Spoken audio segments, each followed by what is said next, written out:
ครับ FC เรามาดูอีสูนี้กันนะครับ ก็สูนี้ก็จะเป็นชุด3ตัวครับ ซึ่งเราก็จะย้อนไปดูตั้งแต่งวดที่ออก257ตรงนี้และงวดสุดท้ายก็คือ079ครับซึ่งเราก็จะหาหลักร้อยนะหลักร้อยใช้หลักแสนและหลักหน่วยนะครับบวก3คงที่นะครับ2บวก7ได้9บวก3คงที่ได้2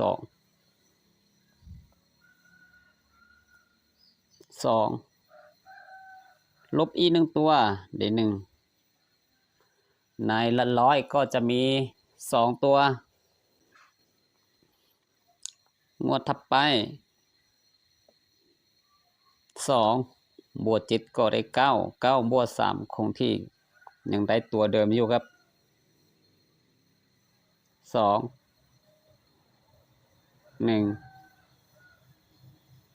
งวดนี้9บวก9ได้8บวก3คงที่ได้1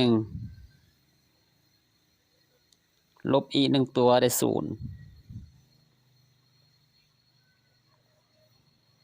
งวดนี้2บวก9ได้1บวก3คงที่ได้4ลบอีกตัวได้3โอเคนะครับในเมื่อเราได้หลักร้อยก็จะมาหาหลัก10ในหลัก10เราก็ใช้ตัวเนี้ย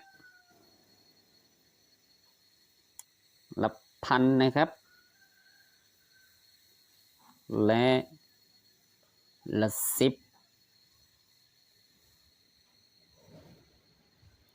หลักหน่วย2ครั้งนะครับ1บวก0ได้1 7 2ครั้งได้4บวก1ได้5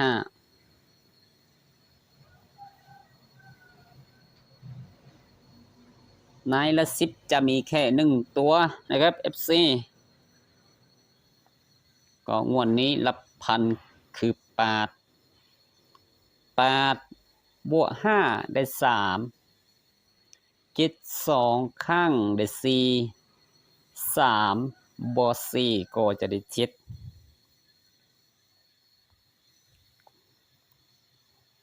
งวดนี้รับพันคือ2บวก7ได้9 2ครั้งได้8บวก9ก็ได้7ตัวเดิมเอาละงวดล่าสุดวันนี้นะครับ1,300บวก7ได้0 9 2ครั้งก็จะได้8ใช่ไหม8บวก0ก็จะได้8โอเคนะครับในละ10ก็จะไปที่8นะ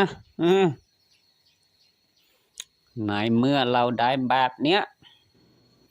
หลักร้อยเราได้หลัก10เราได้ก็จะมาหาหลักหน่วยกันนะครับซึ่งในหลักหน่วยเราใช้ง่ายๆเลยครับ FC ก็คือเราใช้7ตัวนี้เลยนะครับก็คือเราใช้หลักหน่วยตรงนี้มาตั้งเลยนะเอานะหลักหน่วยคือ7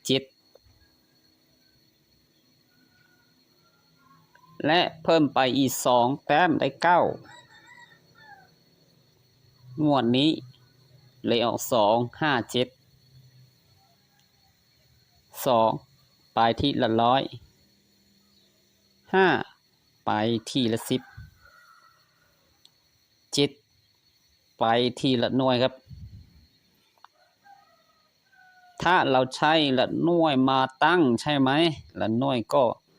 คือ7ตัวเดิมตัว9ตรงนี้7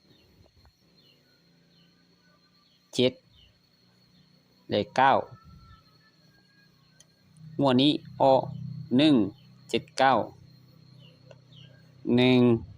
ไปทีละ100 7ไปทีละ10และ9ไปทีละหน่วยนะครับโอเคนะเราได้1งวด2งวดเอางวดที่3นะครับถ้าเราใช้หลักหน่วยใช่ไหมหลักหน่วยก็คือตัวเนี้ยนะ9เพิ่มไปอีก2แต้มใช่ไหม2แต้มมันก็จะได้1หมวดนี้079แล้วก็9โอเคงวดนี้ถ้าเราใช้หลักหน่วยใช่ไหมหลักหน่วยก็คือ9นะครับ9เลข1จับคู่ก็จะไปที่489 481 389และ381นะครับก็จะมีประมาณนี้เดินมาได้3งวด4งวดนะลองดูไม่ใช่ครับ3งวดนะงวดนี้เป็นงวดที่4ลองดูนะครับถ้า FC ชอบก็จะมีประมาณนี้นะครับโชคดีครับ